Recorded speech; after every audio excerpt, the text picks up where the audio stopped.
5-minute closing remarks from our debaters. And David, we can begin with you.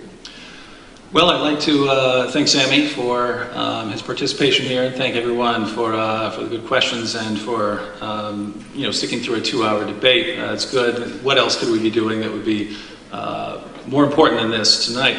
But I think we have two views on the table. There are other alternatives out there, but the positions that are on the table for our consideration tonight, we have two. And according to one, God is perfect in justice, perfect in mercy, and must punish all sin, but is willing to do anything, to whatever it takes, to forgive us. And the solution to retain those perfect attributes is that he voluntarily pays the price for sins. And Muslims have a tremendous problem with this, but again, I mean, think what you'd be willing to do.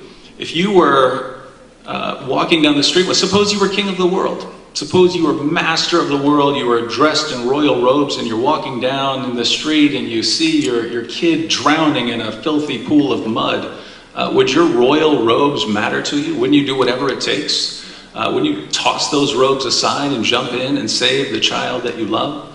Of course you would, and that's your love. That's your finite, limited love. Imagine what a being who is perfect and infinite in love, what would that being be willing to do? I say whatever it takes.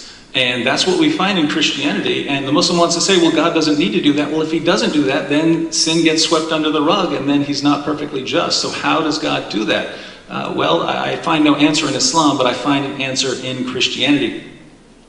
So we have God's perfect attributes being retained in Christianity. We have a message that fits with all of the evidence that we have, a message about someone dying on the cross for sins, rising from the dead, and claiming to be divine. All of our early evidence fits with this position. And think about it, according to Christianity, God had a mission for Jesus. God was completely victorious. Jesus came into the world, completed his mission perfectly. Jesus was completely victorious. He chose followers who would carry this message fearlessly. They were completely victorious. They went to their bloody deaths and would not back down.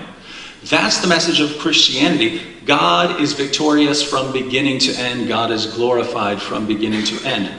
And then our Muslim friends tell us, but there's the alternative. Jesus didn't die by crucifixion. Allah tricked people into believing it. That's where that view arose. But the Apostle Paul came along later and corrupted other parts. So it wasn't Allah corrupting it by himself. He had a partner in crime. He's had the Apostle Paul also deceiving.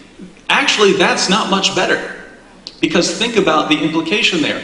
God sends Jesus into the world. Jesus spends all these years, and according to Islam, Jesus started preaching at birth. So he started preaching for 30 years. And then Allah comes down, tricks Jesus' followers into believing that he died by crucifixion, and then just can't protect his message from the Apostle Paul. God sends Jesus into this world. The work doesn't get done. Jesus doesn't accomplish anything that lasts. Muhammad has to come along 6 centuries later to fix the mess created by Allah and the Apostle Paul. And you put all of this together, what happened in the first century? Nothing. You ended up with the largest false religion due to Allah's deception and the Apostle Paul's deception. And God wasn't victorious. Jesus was a miserable failure. His followers couldn't protect the message from the Apostle Paul or Allah. This is the alternative. This is the alternative, where we have one view that glorifies God. He's victorious from beginning to end. We have another that portrays Allah, God as a deceiver, and Jesus as a miserable failure. Even if we had no evidence on the table, even if we had no evidence to support either view, we'd have to choose the Christian view just in light of the theology involved. And when we add to the fact that every shred of evidence we have tells us Jesus claimed to be divine, that he died on the cross for sins, and that he rose from the dead, and so we have all of the evidence confirming Christianity, I don't think we have any reasonable choice than to conclude that the message of Jesus Christ is found in the documents of the New Testament. That is the only way to be faithful to God, is to believe in the message that has been preserved right now. Thank you, David.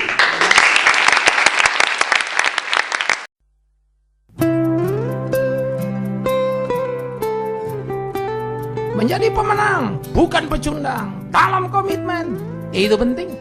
Orang-orang yang menjadi pecundang dalam komitmen adalah mereka yang ikut meneriakkan slogan komitmen untuk menjadi apa, tapi tak pernah mewujudkannya. Mereka putus di tengah jalan, habis, karena semua hanyalah letupan emosi yang ada. Tetapi pemenang dalam komitmen adalah mereka yang mewujudkan apa yang mereka teriakkan. Karena mereka berteriak bukan karena diajak oleh seseorang, tetapi berteriak karena itu yang menjadi keinginan. Orang banyak di sekitar diri hanyalah sebuah situasi, tapi bukan penentu langkah ini. Karena itu, penting sekali kita menjadi pemenang dalam komitmen dan bukan pecundang. Jadi jangan biasakan diri terjebak dalam motivasi kosong yang tak bernilai. Yang dilontarkan, diteriakkan, semangat bergairah, keluar dari pintu gerbang, lulus sudah, menghadapi kehidupan tak berbekas dalam kehidupan. Itu menyedihkan.